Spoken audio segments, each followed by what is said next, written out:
So when is the best time to sell your home?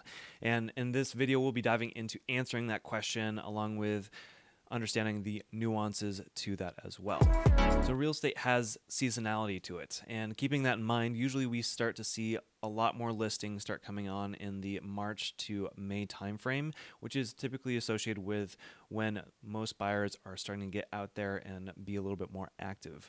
We start to see the amount of listings kind of peak between the May and June timeframe, and that's usually when we start to see the buyer demand peak as well. Really, once we get into the end of July into August, that's when we start to see buyer demand actually decrease, and then will pop back up again once we hit the end of August into early September. Now, it'll continue to be a little bit more active until we hit the middle of November, which is usually around Thanksgiving time, and then it won't really resurface until we start getting back into January. So if you ever look at a chart, you're going to see basically the inventory go all the way up until May, June timeframe, and then from there it will slowly decrease until we hit December, January timeframe again. If you have ever sold your home, tell me a little bit more of when you did down in the comments down below and what your experience was. I'd love to hear that. However, know that we can't always perfectly time the market, or you might be in a pinch or have other circumstances going on. So this is a good thing to note when you are talking with your agent in understanding the timelines and how to strategize and position your property in a great opportunity still, even if it may not be peak home buying season.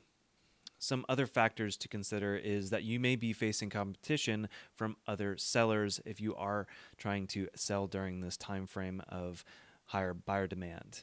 Keep in mind that when you are also looking to sell and then buy, it might put you in a position where you may not have as much leverage or as much flexibility if you are contingent on selling your home in order to buy the next one.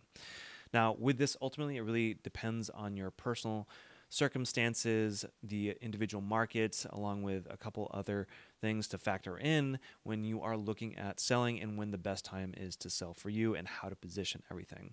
Again, talk to a trusted real estate agent, and if you need one of those that is not in the Portland metro area, feel free to message me and I'd be more than happy to help. If you found any of this content helpful, it'd be wonderful if you could hit that like and subscribe button. It helps out my channel a ton. And thank you so much for watching.